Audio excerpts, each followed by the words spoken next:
Okay.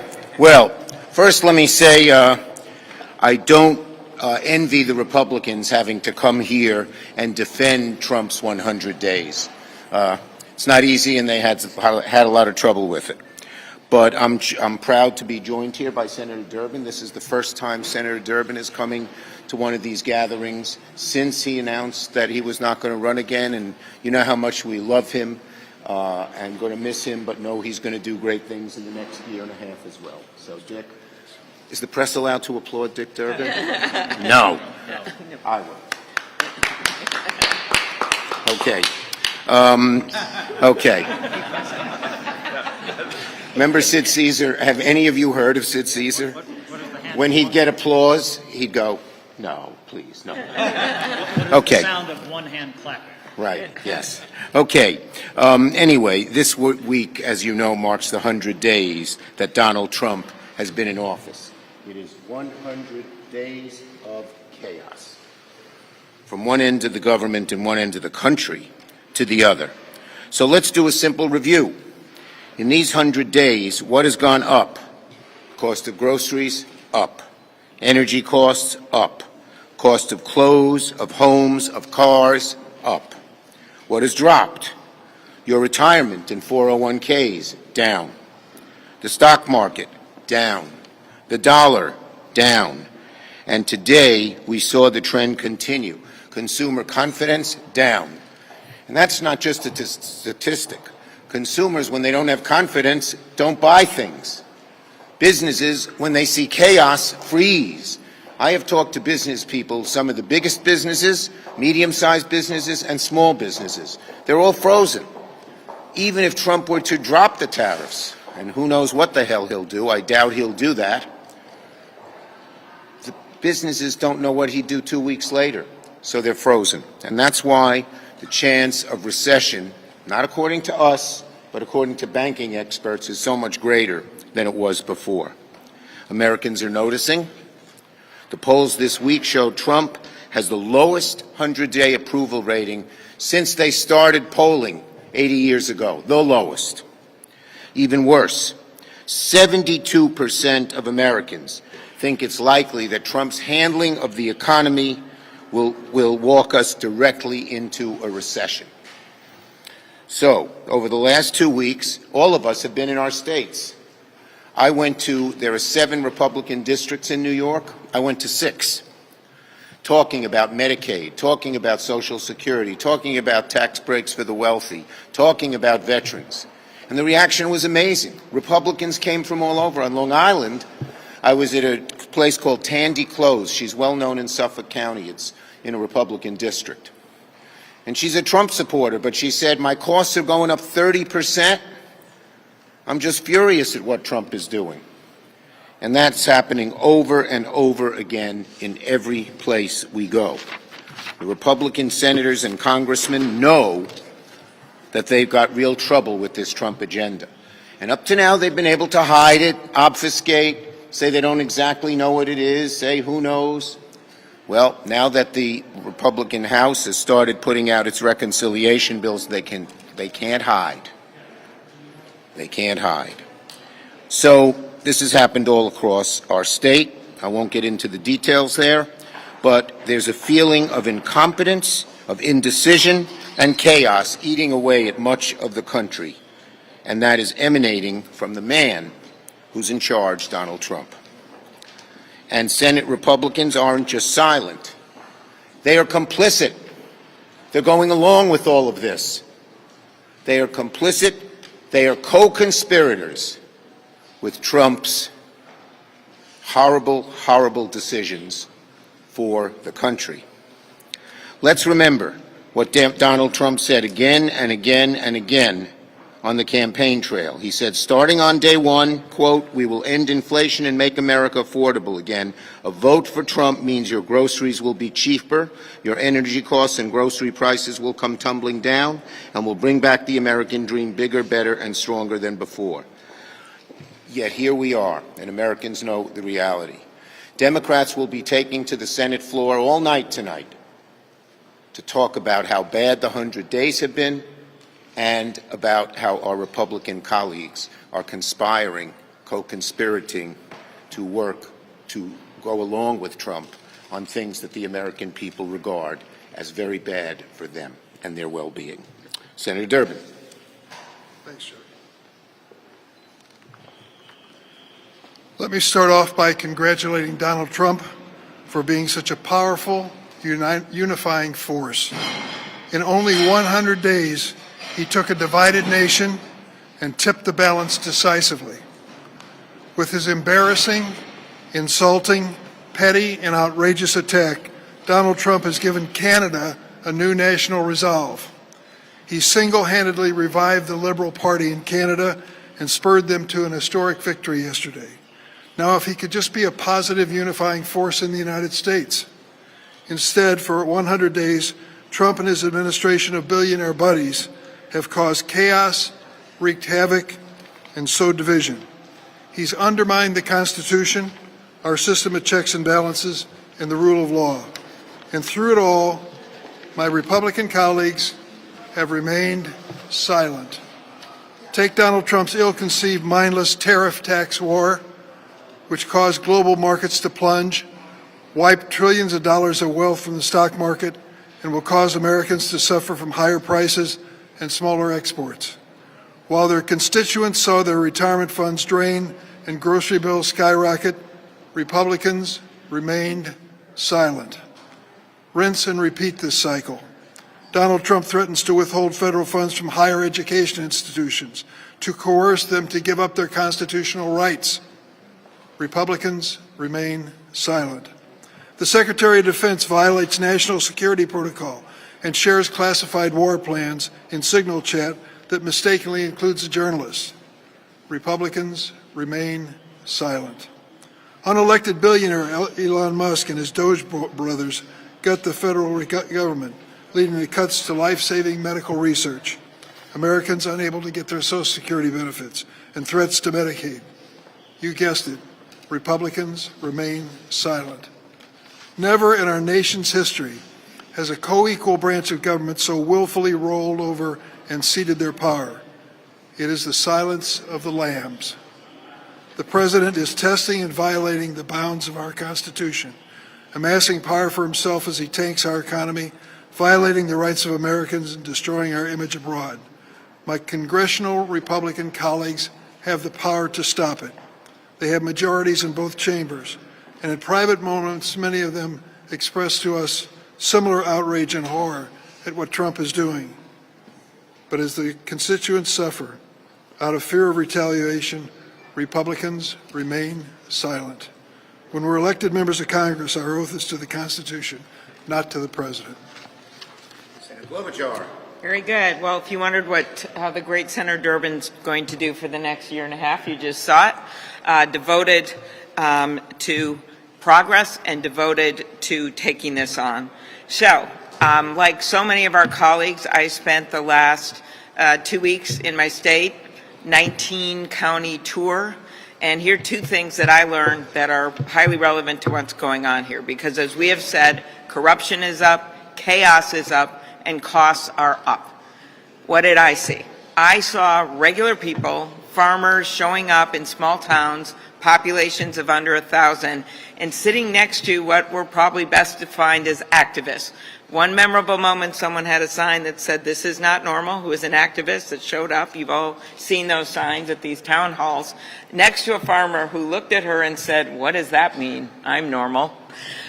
What that meant to me was he wasn't part of this big town halls, but he was showing up because of what was happening to him, soybean farmer, just living on the edge because of his input costs, because of weather events, because of some of the things we're seeing out there in farm country for costs and consolidation, and now what you add to it are these tariffs. His soybean market is going to dry up in China. But guess what? He wasn't invited to the White House like Tim Cook was. I'm glad Tim Cook saved his phones, but this guy, the soybean farmer, he doesn't have that phone number. He can't call to get an exemption. Or the woman who runs Busy Baby, maybe you haven't heard about it, but she was Minnesota Entrepreneur of the Year. She's got a business innovative with things for high chairs so the stuff doesn't fall off the high chairs. Guess what? She came up, she is dying right now. She can hardly make it. She didn't get invited to that Wall Street meeting with Secretary Bessent, with JP Morgan. She didn't know how to get into that thing. She doesn't got the insight. So who is the roadkill when it comes to this economy that Trump has wrought? It is the small businesses, it's the small farmers, it's the consumers who are facing a $4,000 tariff tax. It is the people that can't reach their Social Security contacts. Their spouse dies, they can't figure out what's going on, they're trying to do it online, then they're asked for an ID, then they're trying to make a call, can't get through, field office closing. That's what's happening right now in this country. So I'm worried about the whole economy, but I'm mostly worried about the immediate, and that is the people that don't have the means to take this on, aren't invited by Trump to the White House, aren't invited to the Treasury meetings. That's what we're seeing in this country right now. And when people say, how are you fighting it? We're fighting it in the courts, over 100 cases now where they found what he is doing illegal or unconstitutional. Democrats are fighting it in Congress. You saw it with the vote that we did on the Canadian tariffs. You're going to see it this week again on that front. And then we're fighting it with our constituents on our side. And we are sick and tired of this rubber stamp Republican Congress. It is time for 4 Republicans to stand up in the Senate and 4 Republicans to stand up in the House, and the results will be different for the American people. But this is the state of the economy in the 100 days since Donald Trump has been in here. And never have I ever seen an anniversary. We always do this stuff. You guys are used to it, 100 days, 100 days, 100 days. Look at the polls. Look at the change. Look at the drastic effect it's having on Americans. That's his 100 days, and he owns it. Senator Booker. So first, allow me a point of personal privilege to say a word about my chairman, Dick Durbin. I came to the Senate about 13 years ago, and in Dick Durbin I found a mentor, a friend, and a true leader. There are a lot of bills that I lead in the Senate that are associated with me that actually were bills that Dick Durbin gave me to lead, and I will tell you this. The mark of a great leader, in my opinion, is not somebody who says, follow me, but that empowers other people to be leaders as well. He has 18 months left, but I wanted to take this opportunity to tell him again publicly how great he is in my eyes and how grateful I am for him shaping my career. So thank you very much. So, 100 days. I do not need to speak. Schumer does not need to speak. The truth of the matter is the American public has already rendered their verdict. This is the most failure, fantastically, of any president in 4 generations. The American public has already made it clear, Donald Trump, you have failed us. He has the lowest approval rating of any president in 80 years. And why? Because he has consistently said one thing and done another. He has lied to the American people and betrayed those people who put their act of civic trust, their vote for him. How so? Well, first and foremost, he said that he would manage the economy better. He said that he would lower people's costs on day one. Across the board, we see Americans' prices for home goods, for baby carriages, for groceries going up and up and up. And he has so tanked the economy that there are thousands of Americans right now who thought they would retire this year because their 401ks had enough resources for them to do that are putting off their retirement. Number 2 is he said he would drain the swamp. Well, this is staggering, a staggering lie. This president has literally brought in the greatest corruption in the White House ever. Exhibit 1, frankly, is this meme coin that he created. He has literally done something that is so unconscionable that he is selling attendance at the White House to people who buy his meme coin, which is a way for people just to deposit money. This president has already grifted millions and millions of dollars from his position while costs are going up. This president has eviscerated people like inspector generals who were put into place to call out corruption. Number 3, this president has been a foreign policy failure. He again told the American public, I will bring an end to the Ukrainian war on day 1, to the invasion of Ukraine. And what he has done instead is he has called a hero a dictator and coddled up to the dictator in Putin. In addition to that, he has alienated our allies, said in the most demeaning and degrading way that he was going to make Canada a 51st state, and gave license to China to have influence across the globe as we, through our cuts in USAID, have retreated. We had sent a few people over after the disaster in Myanmar who got fired while they were doing the job, while the Chinese stepped up and brought millions and millions of dollars of resources to people in aid. That used to be America. He lied. He said he was going to be a champion of free speech, and now he is attacking college campuses, cutting resources that we need for scientific investment, going after private businesses like law firms and making them heel in front of him, or he will unleash economic peril in a way that is unconstitutional and illegal. And finally, this president is trashing our Constitution. Again, don't listen to us here in Congress. Listen to the Supreme Court itself. When the Chief Justice of the Supreme Court does the rare thing to rebuke a president who called for the impeachment of a judge because he didn't like his decision, he is not respecting the separation of powers and the equal power of each branch. But more than that, the way he intimidates and trolls judges has seen threats on our judges go up as he has singled people out and targeted them online. This is the president that now has no respect for our Constitution or our constitutional traditions. And so again, the American people have spoken. He has set a record in my lifetime and beyond for fantastic failing in a way that truly has even Republicans standing now against him on his policies. We are in a crisis moment. This president is out of control. And the question is not what Democrats are going to do, but what the Republicans in Congress will do. They know it is wrong, this tariff war he has unleashed on the globe. They know it is wrong when the Secretary of Defense violates our national security with his use of a public app. The Republicans here know it is wrong what he is doing in undermining bipartisan spending plans. They know it's wrong when he's impounding dollars that go to help local communities. The question is, what will, after 100 days, Congress people do as we now see a bill in this work period that is threatening to cut health care for millions and millions of Americans?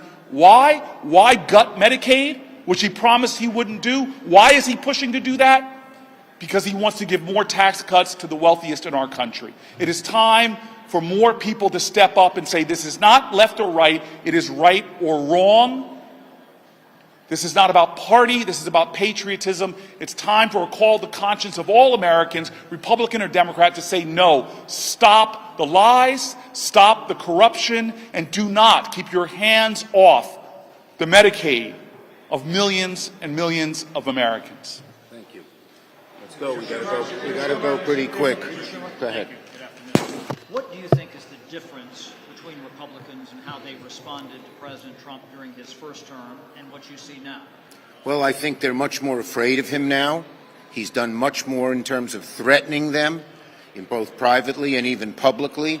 And I think they're also far more, they're squirming because they know his policies are so unpopular, so they don't know what to do. They're between a rock and a hard place. On the one side, Trump's threats. On the other side, the American people who hate what Trump is proposing. Yes. There's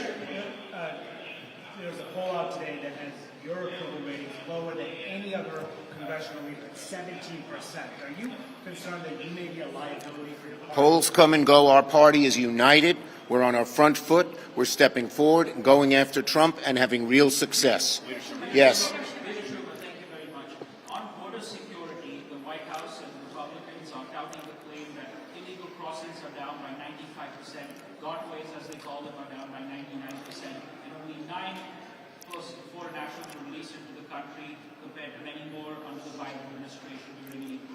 Look, I'd say one thing to you.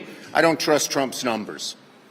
Okay, last one, because it's 3 o'clock and we have the gold medal ceremony. Your colleague, referring to the mean points that Senator Booker was just talking about, your colleague, Senator Ossoff, suggested that President Trump is committed impeachment. impeachable offenses last week. Do you agree with that? Do you think that he has done that? That's far down the road. Far down the road. Thank you.